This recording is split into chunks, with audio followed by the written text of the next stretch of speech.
about the macros, what is expected in the budget, how is the macro situation looking like. Let's try and go across to Mythili. She's joining in to help us understand what should we expect from the economic survey and what could be probably the GDP figure. Mythili, what are you expecting?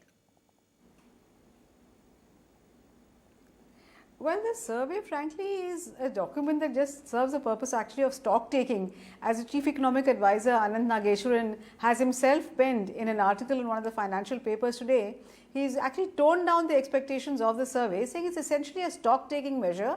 It gives you a status of the economy as on the date of the budget, and it does give you some broad idea of the kind of growth that is expected. But remember, every time the economic survey has tended to overestimate the rate of growth. So last year the economic survey had said we'd see a growth of 8.5 this year, and actually the advanced estimates suggest we're going to get only about 7%. So the economic survey needs to be taken with a pinch of salt. It's broadly a technocrat's view of what the economy is like and where it should be headed. It's also been used very often to seed new ideas. So in fact, we first heard of the idea of disinvestment, labour reforms, MSP reforms, agriculture reforms. These were all first put out in the economic survey to test the waters, because as I said, economic survey is a technocrat's wish list rather. So the political economy of the country very often means that you really cannot proceed as rapidly as the economist would wish. So the government uses it really to test the waters. So privatization was first mentioned maybe about almost 20 years ago. Even now we are seeing that you're not able to make very rapid progress. But it does serve the purpose of giving you a large macro bird's eye view of the state of the economy as on the date of the presentation of the budget. Throw out some numbers to you which are out. The FY23 GDP is being seen at 7%. For FY24, the GDP is estimated to be between 6 to 6.8%.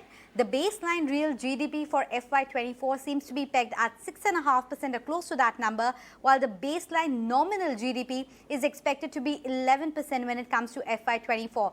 Any first words, Mythili, as far as these numbers are concerned? 6 to 6.8% GDP growth for FY24?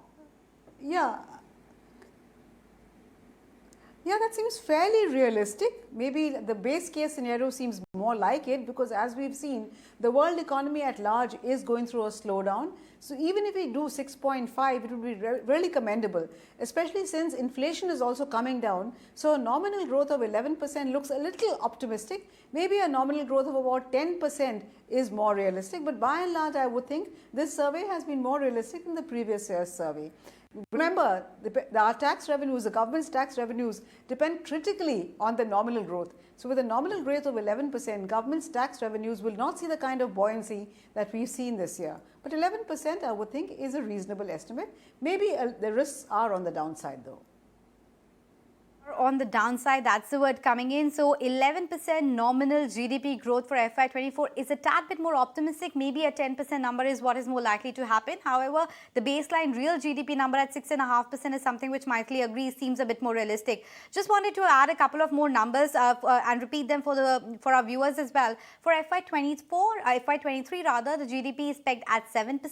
For FY24, we are expecting a GDP of around 6 to 6.8%, with the baseline assumption being around 6.5% for the real GDP, and the nominal GDP is seen at around 11%. We'll get more guests to come in and comment about that. But Mythili, just wanted to get a sense from you, since we are talking about budget and this economic survey, as you said, is just testing the waters.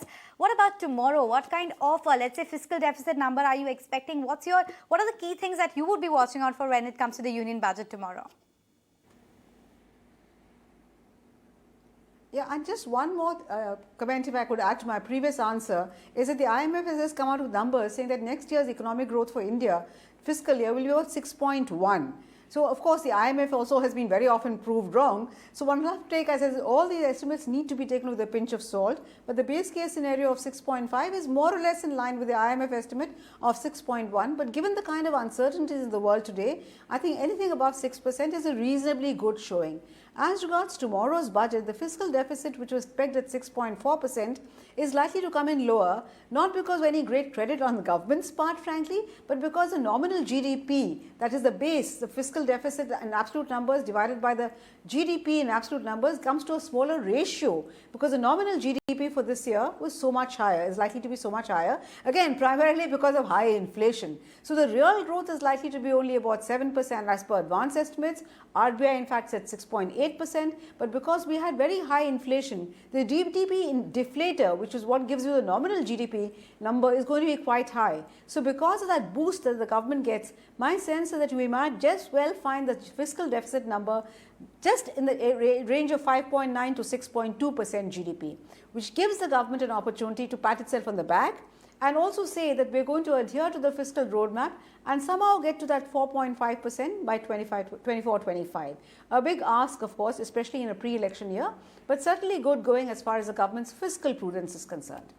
Oh, well, yes, talking about the fiscal prudence, just let me add a few more comments that are just coming in. There is an expectation that the current account deficit might widen further, given the volatility we are seeing across the world. They said that one needs to closely monitor the current account deficit, and they're also flagging of the challenge with respect to depreciation of the rupee. So these are some of the things that they are putting in on their list of monitorables, and they say that India growth is going to be led by private consumption as well as capital formation. Let me welcome in our battery of guests as well. We have a whole host of experts joining us. Let me first start with Abhik and come to you. Abhik, your first take as far as the initial estimates are concerned. 11% nominal growth for FY24. For real GDP, they have a baseline of around 6.5%.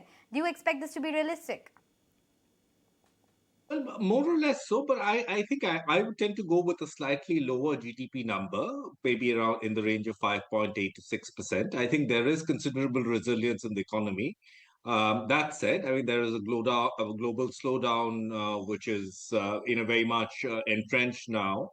And I think that will sort of affect India's growth prospects. So most of the slowdown will come from weakening external demand, and that is likely to take it down to about, as I said, a ballpark of around 6%. So maybe this is a tad overstated. I think the 11% nominal GDP number is important. I think it is realistic given the fact that inflation is coming down, and with moderation in commodity prices, the GDP deflator that Mythili referred to is kind of biased towards wholesale prices. And there should be, considerable moderation from about the 15.5%, nominal GDP growth number that we've seen this time, which has its own problems. Tax collections are partly dependent on the nominal GDP number. It comes into the denominator, as Mythili mentioned, of things like the fiscal deficit and so forth. So that is a matter of concern, and that's something I would focus on in looking at the budget numbers tomorrow. But that said, I mean, I wouldn't sort of take away all the credit from the government and attribute it to inflation. There has been, I mean, if we indeed come up with a 6.4 or a lower number for the fiscal deficit, it would also involve an improvement in tax collections and the efficiency of tax collection. So if you're looking at things like the relationship between incremental GDP and tax revenue collections, broadly referred to as the elasticity, then I think that there has been a considerable improvement there. So it's just not inflation on the nominal GDP alone, but despite expenditure overrun, some of which was inevitable, I think we should get a 6.4% number. Next year is going to be a little challenging. But I think the government, despite concerns about the elections and the possible tilt towards populism, I think this is a fiscally conservative government, and I don't think they would sort of, and I think there has been a conscious effort to shift the narrative away from freebies or rarebies, as the Prime Minister has called it. So I think there would be a genuine effort towards consolidation. Obik, can I just interrupt you there? Because I'd like to get opening comments from the others as well.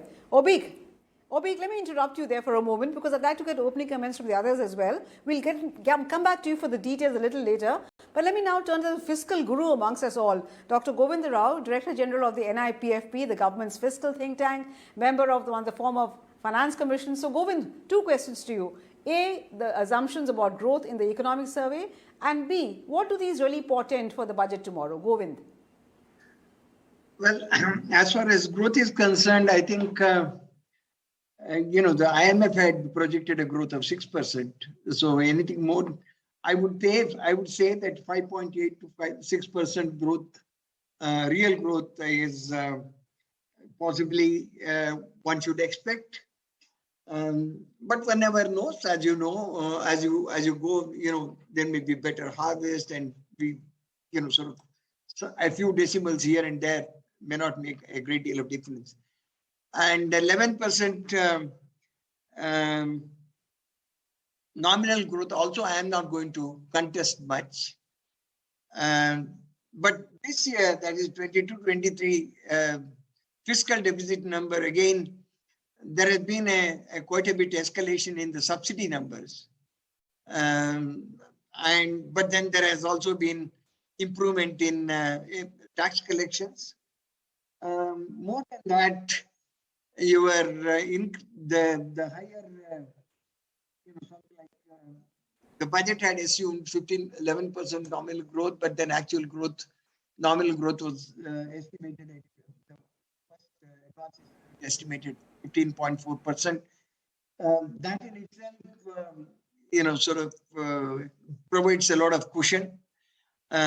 So I would think that they would stick to 6.4% fiscal deficit.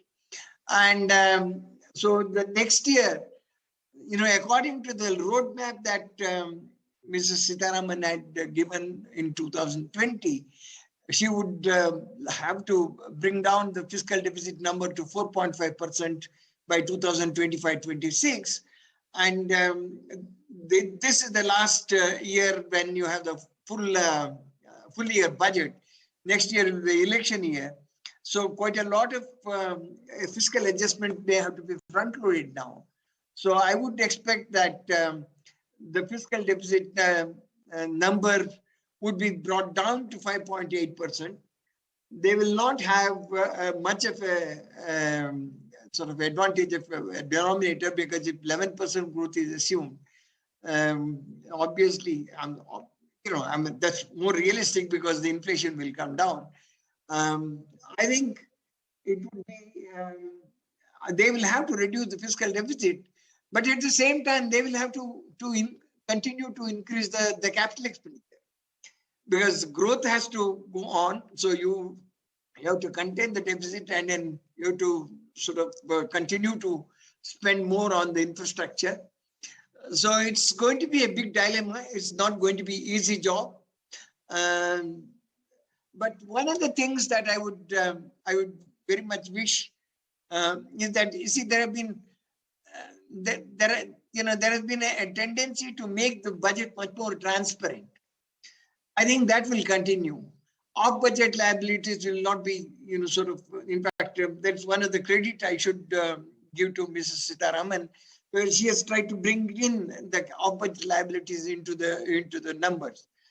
Therefore, I would expect that in capital expenditure, they will try to show higher capital expenditure. And then obviously fiscal deficit number will also have to be reduced. And hopefully the buoyancy that you have seen in the tax revenue will continue in spite of nominal growth being just about 11%. Because quite a lot of the increase, the buoyancy in tax revenue has been due to better, use of better technology and better tax administration. And I think that will continue, and that should help them. Oh, sure. That's definitely Hello? so. I hope you're right on that, Govind. But we're also joined yes, we've also been joined by Dr. Sachidanand Shukla, Chief Economist at M&M. So the same question to you, Sachidanand. Expectations from the budget tomorrow, but before that, the assumptions made in the economic survey about growth in the next fiscal. A base case of 6.5 and nominal growth of about 11%. How do you read both these, Sachidanand? So thank you. I think in terms of the estimate for the nominal GDP growth, 11% is almost the expected number if you were to talk to most economists and analysts. I think what will happen during the year is there is going to be a wider range when it comes to real GDP. but the nominal is likely to remain around 11ish. That means that the top line of the government is going to remain frozen. I mean, there is not much bump up that you will get, or not much help that the government will get this year. F24, and therefore, how do you prioritize the expenditure number? I think this will be a big challenge. If you, as you know, tax revenues have stagnated at around 7% of GDP over the last decade or 10, 12 years. Even the share of non-tax revenues has been dropping over time. It is now just about 1% odd. And therefore, to me, the big challenge this year is going to be, with a stagnating top line or the revenue item, the revenue number for the government, how do you meet the say demands when it comes to reprioritize expenditure? As you know, they have to spend on say human capital. They need to do something on investments. Capex has been the big theme, and they have constantly worked at raising the quality of expenditure. This year, I think it will be the quantum that will matter, because what happens is, if inflation is coming off, most of these corporates or the private sector entities will feel the pinch, because the numbers, I mean, everything, the top lines of corporates and sales numbers are linked to the nominal number and not so much to the real GDP number. And therefore, I believe people are going to feel the pinch, and the government will be under a lot of pressure to really reprioritize expenditure. So to my mind, I think this will be the biggest challenge. You might see a surprise on the real GDP number, and the range is going to be wider. But China, as we see, and we have seen how fragile these assumptions can be. Last year, if you recall, we started off with very promising sort of estimates, Jan to Feb.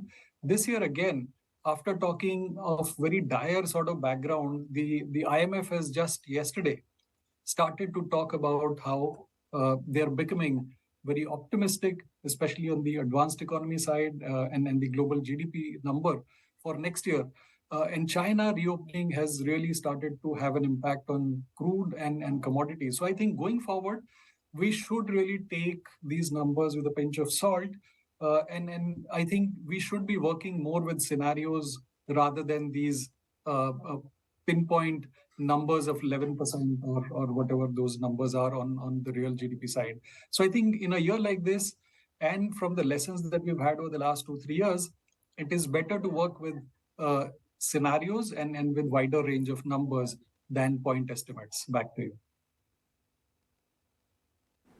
Yes, you're right on that, because which is why the economic survey does have a range for the economic growth. But while we wait for more details on the economic survey, let me just ask Obik a question that has been troubling me for a while now, which is simply that so far we keep talking about growth being driven by consumption, but ideally any sustainable growth should be driven not by consumption but ultimately by investment, and that is something that we haven't seen happen so far. Government, to its credit, has reoriented its expenditure towards capex, but we have not seen the private investment come in as yet. So what is really holding back private investment, Obik, to your mind? Well, I think the pandemic caused a lot of anxiety among private companies, and they sort of held back on capital expansion plans. But I think there is a sort of nascent private capex cycle which is kind of underway.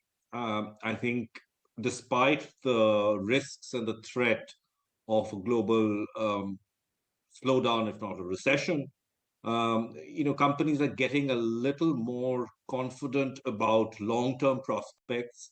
They are facing capacity constraints. If you look at capacity utilization numbers, for instance, the RBI's Obicus survey, which does sort of an average capacity utilization for industry, that has gone up quite considerably.